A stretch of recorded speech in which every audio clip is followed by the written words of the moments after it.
needless to say, I do look forward to getting around to the remake as soon as. But before that, I still have a few other things I want to have a gander at. Maybe a few spin-offs centering around a memory, the Turks, a hero, and an edgy vampire. But who knows?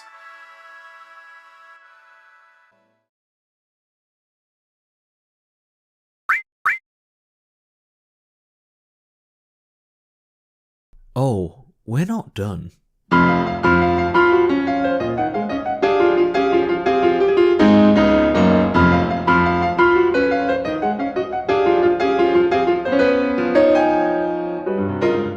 Hey everyone, welcome back to my deep dive through the Final Fantasy VII compilation. Last video, I explained that after years of hating on FF7, I decided to give it one last honest shot. Now, the reason I did this was partly due to wanting to play the remake since it was the shiny new thing, but I also wanted to play through Crisis Core before then, since I knew it was a prequel and Zack is one of the few things in the FF7 games that I've actually always loved even back in the day. Eventually, after talking it over with a friend, I decided to instead just start with the original, since there's a lot of things in Crisis Core that are made better with context. After that, my desire to play Crisis Core before the remake still remained, but I figured, hey, Advent Children's just a film, and relatively speaking, Dirge of Cerberus is pretty short compared to an RPG, and I love the Turks enough that I'd want to play before Crisis if I can. So why not go for all of that before the remake? I mean, after all, it's not like Part 2 is going to show up anytime soon, and with the stuff that I know about Part 1, like the plot ghosts and Deep Ground showing up in Intergrade, I'd probably appreciate it more with the little bit of extra lore. And so because of that, we now continue from where I left off, with Disc 2 of this review of the series, where I'll be going through the AC through DC projects of the FF7 compilation, starting with Final Fantasy VII Advent Children. For the few of you who don't know, Advent Children is a sequel to the original game set 2 years after the events of the story, showing what's become of the cast and the world, as well as the aftermath of Sephiroth nearly destroying it with Meteor. It was the beginning for the expanded universe for Cloud & Co., in what I affectionately title the first phase of the compilation, Nomura's Plan, something I'll explain more as we go through these titles. Advent Children always seemed like a odd one to me in a number of ways, as the general impression I got from everyone about it was that the movie had a very mixed response, with opinions ranging from the less favourable reviews claiming that it was awful and just the beginning of how FF7 got butchered over the years, due to stuff like the Sephiroth babies running around and being lame. And while there were definitely more kinder critics to the movie, the praise was usually just that, if nothing else, it's flashy. Oh, good. You love it, I know. But still thinking that the film for the most part was kind of pointless and added unnecessary details that never needed to be expanded upon in the first place. Sure, there were some outliers, but I always keyed them up to be just regular superfans. Which is why it really surprised me after watching Advent Children myself, since I can safely say that I bloody loved it. I mean, it's hardly Citizen Kane, but you know what it is? Fun. And that's more than I can say about Square's other two attempts at trying to make a feature-length Final Fantasy film. But yeah, I think there's genuinely a lot to like about Advent Children, both while analysing it as a piece of art, but also just laughing at its more goofy moments.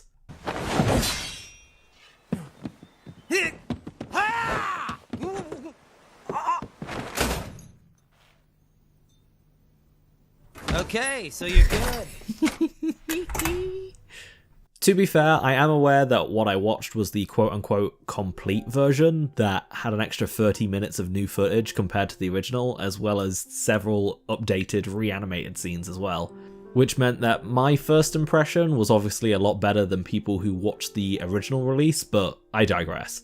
I did watch the OG version as a refresher just before writing this script, and I will say that the new scenes really do help it. However, there's just something about watching the movie on a UMD that, like, the complete version just can't capture. Like, you can't look at this and tell me that this isn't the optimal viewing experience. That is a tasty plasma. Maybe I could sneak in and watch Final Fantasy. So, as for the actual plot of the movie, after quickly showing that Rufus is speaking to a mysterious but oddly familiar man, and seeing that the Turks are up to something like usual, we transition into a quick recap of the events of the game by Barrett's daughter Marlene, to catch any newbies up to speed. Although I do not recommend watching this film without playing the original game because it will make precious little sense. In the last 2 years, the people of Midgar have built a new city aptly named Edge on the border of the metropolis that was ruined during Meteorfall. And the Highwing gang have all gone their own separate ways, dealing with their own lives ever since the defeat of Sephiroth. For example, Barrett has gone out to find clean, safe fuel sources such as coal and oil, and has left Marlene in the care of Tifa and Cloud, who have set up their own courier service together. Strife's delivery service. If you've got a package that needs taken somewhere, we're not interested. And during this time, our two lovebirds have also taken in a child named Denzel, who Cloud found roaming the ruins of Midgar. And it's through him that we are introduced to the geostigma, a disease that has been affecting multiple people around the world, but particularly the children who live in Edge. It is revealed later and expanded upon in other material that the geostigma is actually a bunch of Sephiroth's genes and thus Jenova's cells that were chilling in the lifestream, making their way into people's bodies. And while trying to fight off the alien DNA, the body overcompensates, causing the host's condition to slowly deteriorate. The geostigma is actually a really interesting plot device, as it's not only Denzel and several orphan children who are suffering from it, but also the likes of Cloud and Rufus Shinra as well. The whole thing is symbolism for trauma that the individual is struggling to recover from, be it physically, like the orphans struggling to survive after losing their homes and families, or in the case of Cloud and Rufus Shinra, struggling to move away from the guilt of their past, with Cloud shutting his friends out of his life because of it, and using the disease as a reason to. While I'm not particularly fond of mopey spin-off Cloud rearing its head, I do think that in a vacuum it's a pretty potent aspect of the film, but that's something I'll touch on later. Since Cloud is distancing himself from all of his friends, he's getting jobs from Tifa via an answering machine messages on his fancy new flip phone, and this is when he goes to meet up with Rufus and the Turks for some sort of job. But it's when he's on his way that we're introduced to our first dose of goofy bullshit and flashy spectacle from being properly introduced to the wonderful antagonists of this film, Biker Twinks, in your neighborhood. Say hello to Kadaj, Loz and Yazoo, everyone. They're going to be around for the next 2 hours, and I'm going to be real, I love these losers. So these three chucklefucks are the remnants of Sephiroth. They are literally the dregs of what he left behind after sleeping in the livestream, and they're all kind of pathetic for it. Each one of them represents a different aspect of Sephiroth, being his personality, his brute strength and emotional instability, and most importantly, his will. And just like good old Sephi, they're all a bunch of crying mommy's boys. But due to only being roughly about 2 years old at the absolute most means that they don't really have the mental capacity to handle it either. Between that and the fact that they are harbingers of Sephiroth and Jenova's return, it means that they are quite literally Advent children. What I love about these stooges though is the fact that when they're on screen, some of the coolest or goofiest, sometimes both, shit is about to go down. The bike chase, the church fight with Tifa and Loz, the fight between them and the Turks, the second bike chase. These characters themselves are, as I said, kind of pathetic and incredibly childish. Hey! I will not have you refer to Mother that way. You meanie! But whenever they're on screen, I just can't help but enjoy myself. And I'm not quite sure whether it's because they're so bad it's good due to how weird they are, or if their childlike mannerisms are actually what elevate the impact of the times when they are doing things that are genuinely cool or being real intimidating threats.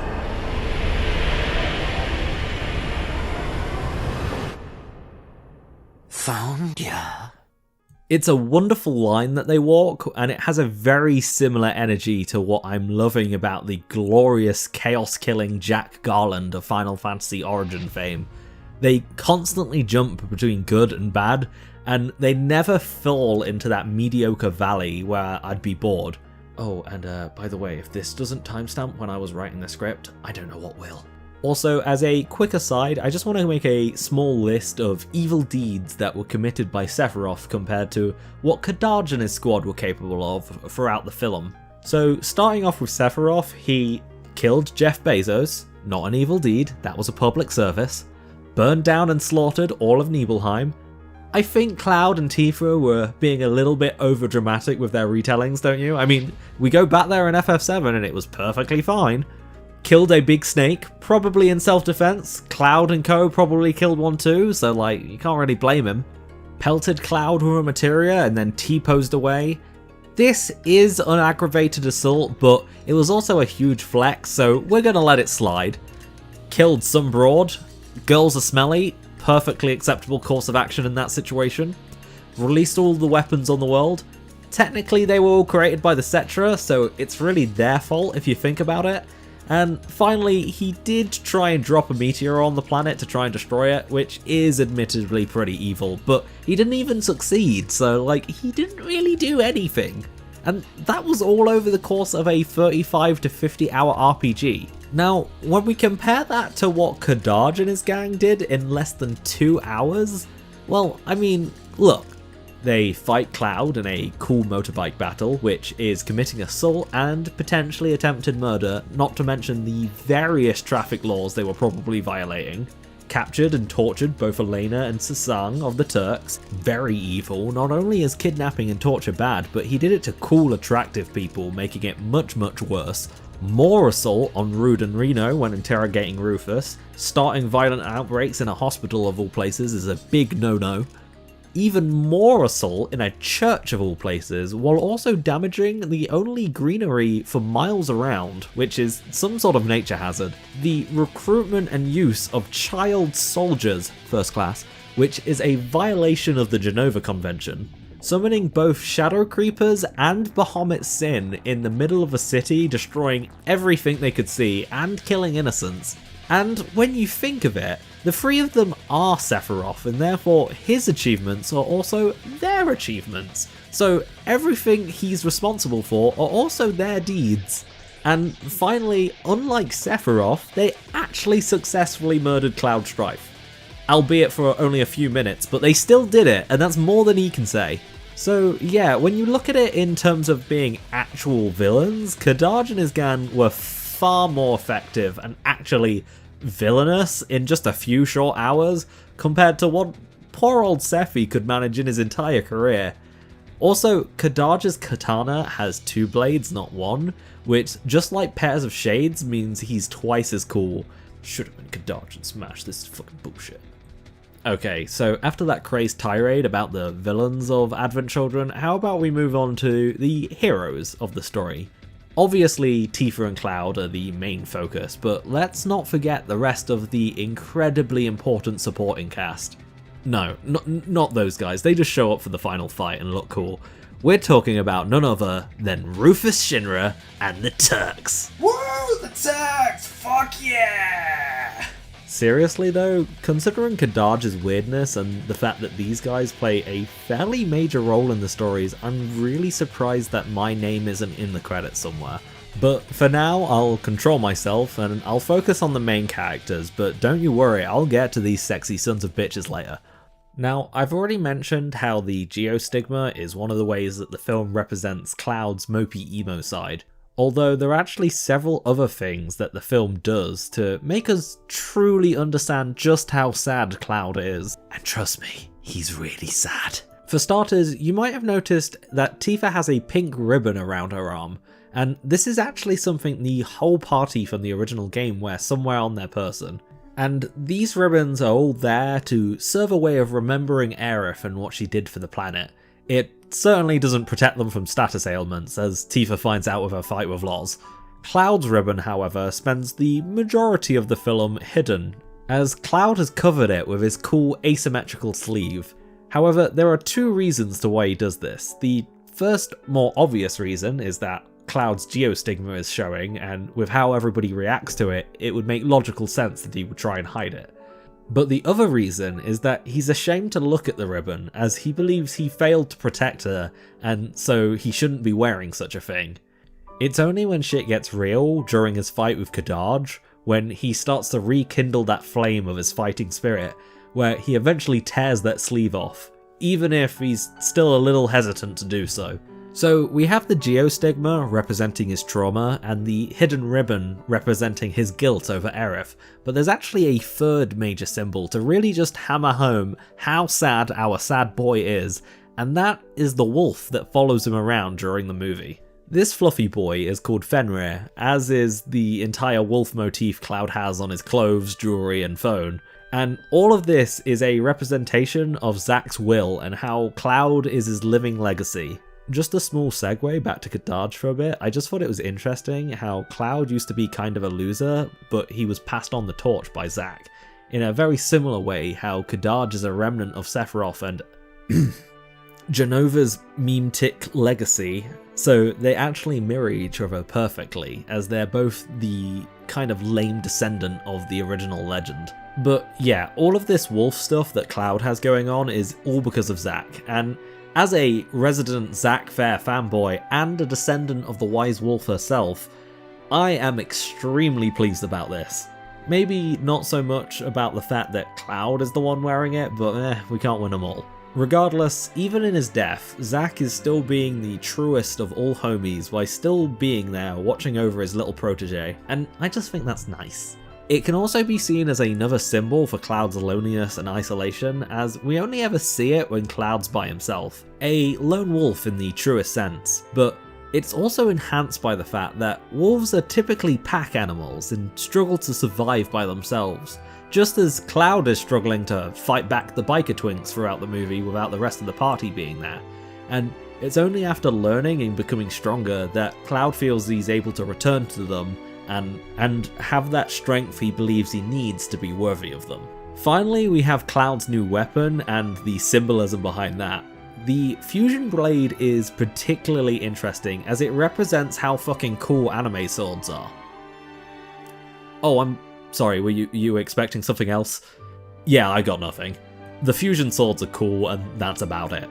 It's nice that we kind of get to see Cloud growing as a person himself, opposed to just relying on the strength that Zack left behind for him, but that's about all I can say about it. Its main purpose is that it's a big Nomura-ass looking weapon that looks cool for fights, and honestly, that's all it needs to be. Giving Cloud the option to dual-wield unreasonably large swords that could easily snap his wrists off would be a bold choice if we didn't already leave the suspension of disbelief a long time ago in Final Fantasy. But yeah, cool anime sword go, woo. Would have looked cooler if it was bandaged up though. Just saying. We've also got Tifa, who... You know what? Narratively speaking, Tifa doesn't really get to do a whole lot in this movie, despite being in it a fair bit. I didn't really notice until writing this script, but other than a couple of cool fight scene sections, she's kinda just there for Cloud's character growth by calling him a dilly-dally shilly-shally over and over until he stops being a bitch. It makes sense since this is Cloud's movie, and the only reason she's there over anyone else is because she's the closest one to him, and the plot needs someone to scold Cloud out of his funk. So naturally, Tifa does make the most logical sense, but at the same time, I feel like if she was here anyway, they could have at least done something with her. She's still cool though, and cute. And finally, saving the best and most important characters until last, we've got Rufus Shinra and the Turks, baby! Hell yeah! The Turks are comic relief. Well, specifically Reno and Rude are, but they get like 99% of the Turks' screen time, so yeah. But you know what? They may be comic relief, but they're bloody good comic relief, I'll tell you that much. Although, I may be a little bit biased, but honestly, I don't care. Whenever these two characters were in a scene together, I was grinning ear to ear, which just continues the trend of FF7. After all, whenever the Turks are not on screen, the audience should be asking, where's Reno? I know that some people don't really like how Advent Children turn these two into lovable goobers after what they did to Sector 7, but honestly, when you look at the original game, it's not like they treated them like stone cold killers either. They spend most of the game after Midgar just goofing off or talking about girls. It's not like Advent Children started this. Rufus Shinra, on the other hand, is amazing in Advent Children. I've already expressed how much I love to hate him in my previous video, and how as a villain he covers every base that they unintentionally made Sephiroth ignore to add that layer of mystery to him. But in Advent Children, I get to love Rufus as a hero of all things.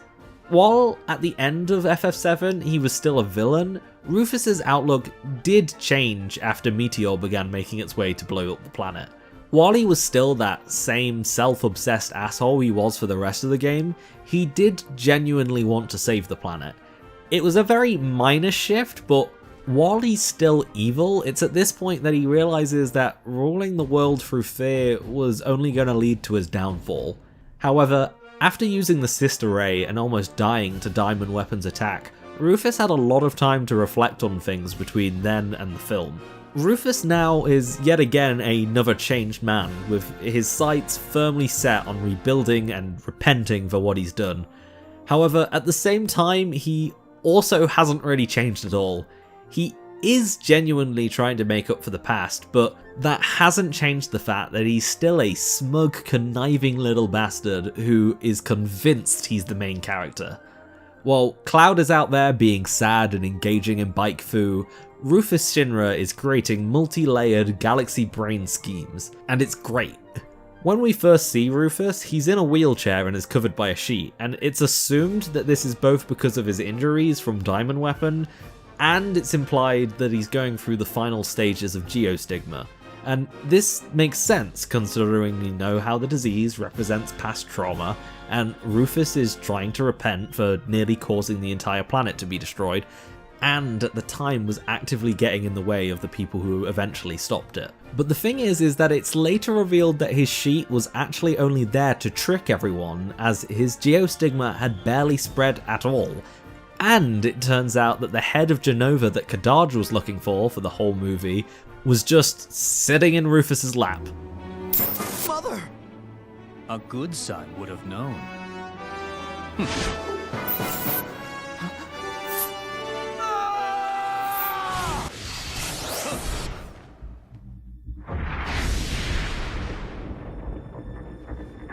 Fun, cool, badass moments aside, what I really love about all of this is the fact that the reveal isn't that Rufus doesn't have geostigma, it's the fact that it's barely spread.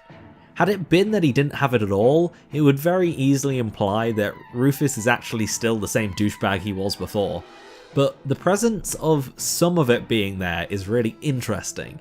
From the expanded material, we know that the hospital that he's in was actually commissioned by Rufus himself to help people with geostigma, and the small branch that Cloud visits was actually made specifically for himself when he contracted it too. Now, that hospital would have been built in response to the outbreak, which means that Rufus would have had the disease for quite a long time. Now, we can't definitively say when exactly Cloud started developing symptoms, but Denzel at least seems to know him pretty well, which means he stuck around for a little bit after finding him, so I'm going to assume that he's not had it as long as Rufus. And yet, despite that, Rufus seems to be doing really well with it, and that's because unlike Cloud, the past trauma that Rufus has is something that he's actively dealing with. The sins of his past is something that he wishes to undo, and it's exactly what he's doing. It's those very same personality traits that made him bad in the first place, which are also making him such a powerhouse at doing good for the world. It's honestly a really well done redemption arc, since the changes are quite sudden compared to something like Zuko from Avatar The Last Airbender, who literally took 2.5 seasons to complete his redemption arc, constantly slipping back into his evil self. However, Rufus doesn't really change at all, he merely just realigns his outlook, and I honestly think it's some really good character writing. And that's just about everything I have to say on Final Fantasy VII Advent Children. It kind of became a number of small, strung together character and plot analyses, instead of being an actual review per se, but hey, I've never done a movie review and I still have no idea what I'm doing. I just kind of type until I run out of things to say. All in all though, yeah, Advent Children is a banger, and you all lied to me. How dare you? I guess I haven't really talked about the final fight with Sephiroth, but there's not really much to say about that part. I mean, other than, ooh, cool sword fight, fancy choreography, yeah, cool. Though I suppose it is nice seeing Cloud and Sephi get an actual proper one-on-one duel with no bullshit in the way. Especially when you're like me and you fuck up the ending sequence in the final parts of the game and have a really lame climax to it all. Also, the rearrange of Final Fantasy's most appropriately rated song, One Winged Angel, was great as expected. Actually, there's quite a few remixes in here that are really good, and one or two that sound nothing like the song that they're supposed to be, but they can't all be winners. Also, final note, don't bother with the 4K Blu-ray, it's a bad upscale of an already not amazing upscale of DVD quality footage. I was hoping that they would have taken the raw footage and used like fancy new upscaling technology compared to whatever they were using in 2007. The new scenes that they added in the complete version look fairly okay, but some of the older ones look really bad with the sharpness filter cranked all the way up. Anyway, that's the end of the video. I'll see you all next time when I find a way to actually experience Before Crisis in English. Spoiler, I already have. But until then, we've probably got 2 episodes of Play a Real Shin Megami Tensei game in a row now. We'll be doing Raido Kuzunoa versus the Soulless Army, and then after that we should be doing SMT5, so I'll see you all then.